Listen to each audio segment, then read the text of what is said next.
ओम नमः शिवाय। भक्तों, एक बार फिर से आप सभी का स्वागत करती हूँ मेरी आज की इस वीडियो में।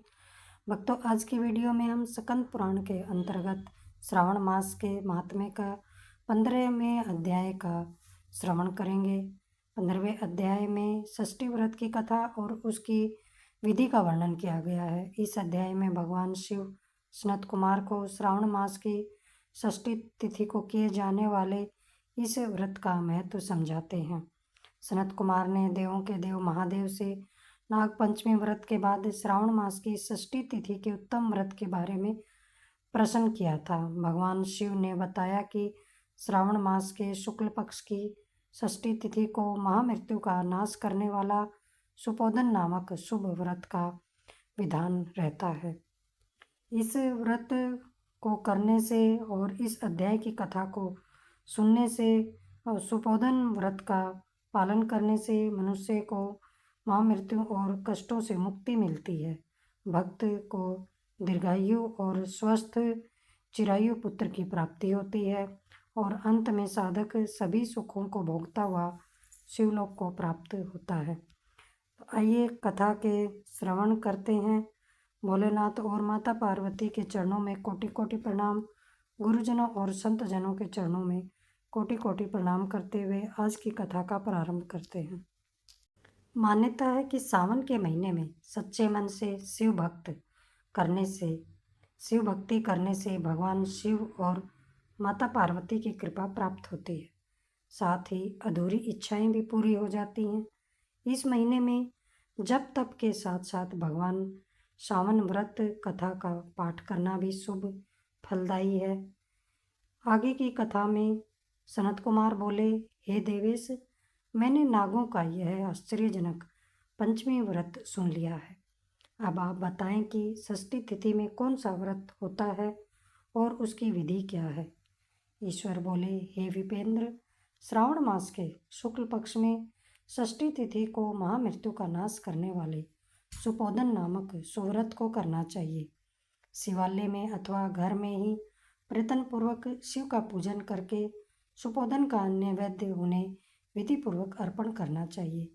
इस व्रत के साधन में आम्र का लवण मिलाकर शाक और अनेक पदार्थों के नैवेद्य अर्पित करें। साथ ही ब्राह्मण को वायन प्रदान करें। जो इस विधि से व्रत करता है उसका अनंत पुण्य होता है। इस प्रकरण में लोग यह प्राचीन इतिहास कहते हैं। रोहित नामक एक राजा था। वह बहुत समय के बाद भी उसे पुत्र नहीं हुआ। तब पुत्र की अभिलाषा वाले उस राजा ने अत्यंत ही कठोर तप किया। तुम्हारे प्रारब्ध में पुत्र नहीं है।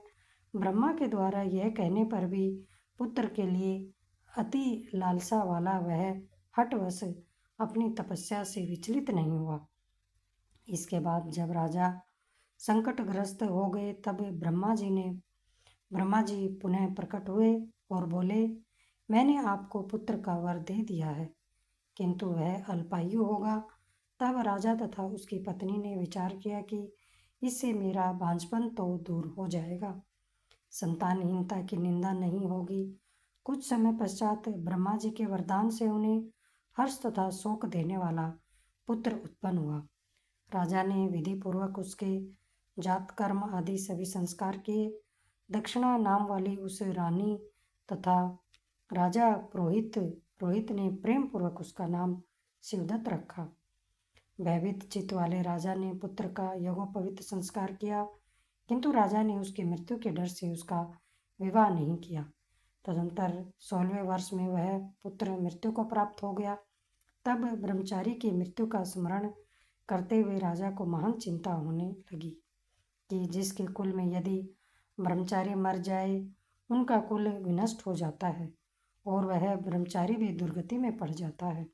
सनत कुमार बोले, हे देव, हे जगन्नाथ, इसके दोष निवारण का उपाय है अथवा नहीं? यदि हो तो अभी बताएं, जिससे दोष की शांति हो सके। ईश्वर बोले, यदि कोई स्नातक अपना ब्रह्मचारी मर जाए तो अर्क विधि से उसका विवाह कर देना चाहिए। इसके बाद उन दोनों ब्रह्मचारी तथा आग को परस्पर संयुक्त कर देना चाहिए। अब अर्क विवाह की विधि कहते हैं। मृतक का गोत्र नाम आदि लेकर देश काल का उच्चारण करके कर्ता कहे कि मैं मृत ब्रह्मचारी के दोष निवारण हेतु वैसर्गिक व्रत करता हूँ। सर्वप्रथम सुवर्ण से अभ्युदयिक करके अग्नि स्थापन कर आघार होम करके चारों व्याहृतियों से हवन करना चाहिए। इसके बाद व्रत के अनुष्ठान के उत्तम फल के निमित्त व्रतपति अग्नि के संपादनार्थ विश्व देवों के लिए घृत की आहुति डाले। तत्पश्चात स्विष्ट कृत होम करके अवशिष्ट होम संपन्न करें।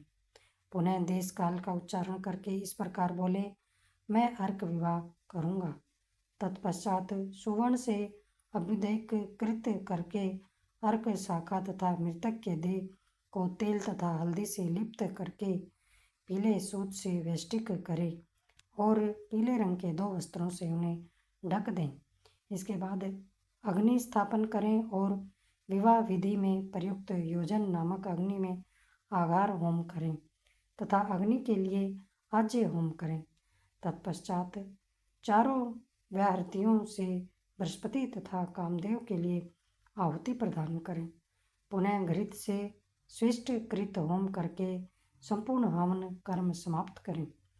तत्पश्चात आग की डाली तथा मृतक के शव को विधिपूर्वक जला दे। मृतक अथवा म्रियमाण मरने की स्थिति वाले के निमित्त 6 वर्ष तक इस व्रत का अनुष्ठान करना चाहिए। इस अवसर पर 30 ब्रह्मचारियों को नवीन कौपीन वस्त्र प्रदान करना चाहिए और हस्त प्रमाण अथवा कान तक लंबाई वाले दंड तथा कृष्ण मृग चर्म भी प्रदान करने चाहिए। उन्हें चरण पादुका, छत्र, माला, गोपी चंदन, प्रमाण मणि की माला तथा अनेक आभूषण भी समर्पित करने चाहिए। इस विधान से व्रत करने पर कोई भी विघ्न नहीं होता है।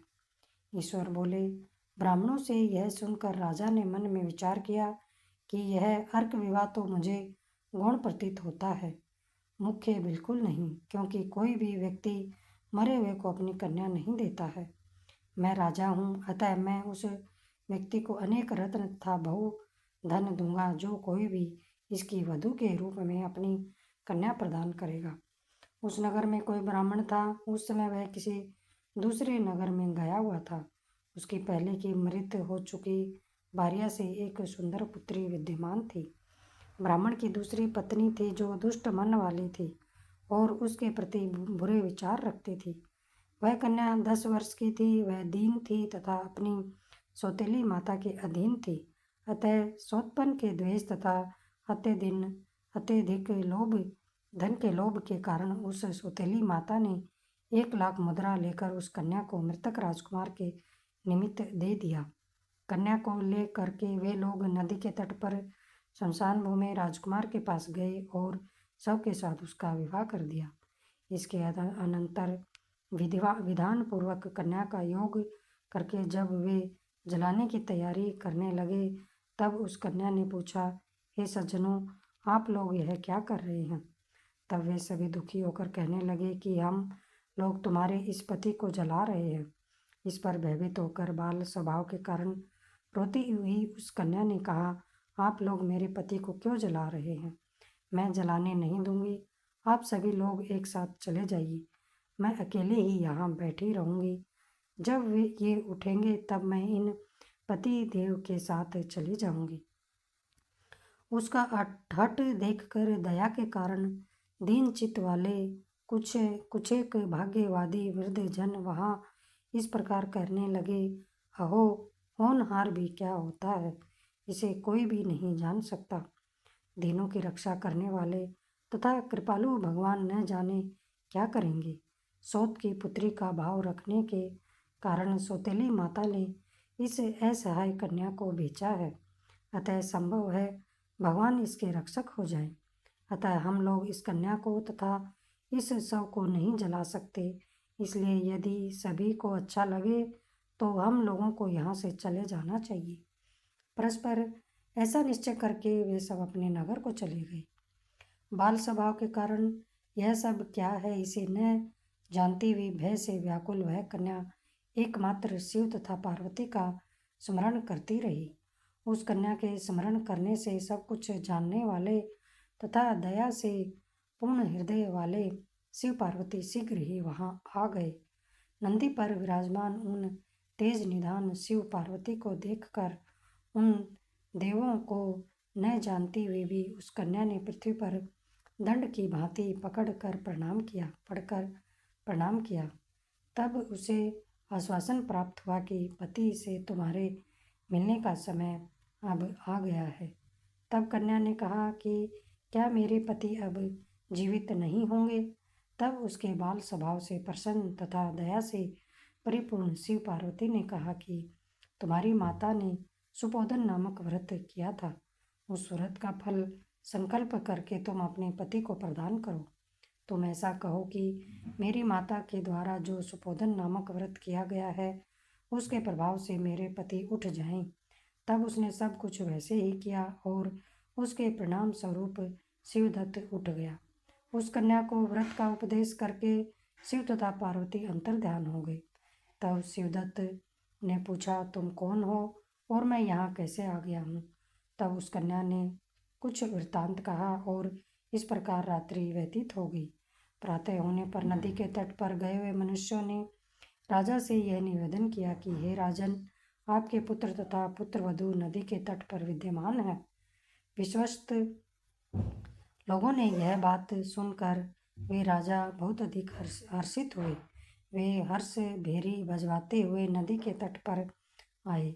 सभी लोग प्रसन्न होकर राजा की प्रशंसा करने लगे। बोले, हे राजन, मृत्यु के घर गया हुआ आपका पुत्र पुनः लौटकर आ गया है।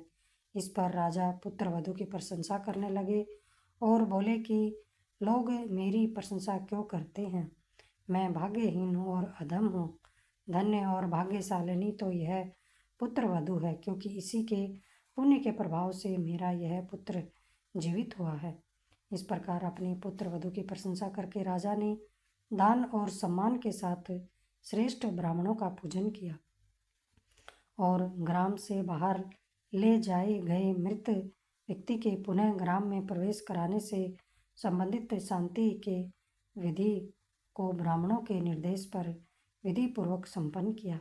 हे वत्स, इस प्रकार मैंने आपसे यह सुपोधन नामक व्रत कहा है। इसे 5 वर्ष तक करने के अनंतर उद्यापन करना चाहिए। पार्वती तथा शिव की प्रतिमा का प्रतिदिन पूजन करना चाहिए और प्रातःकाल आम के पल्लवों के साथ चरु का होम करना चाहिए।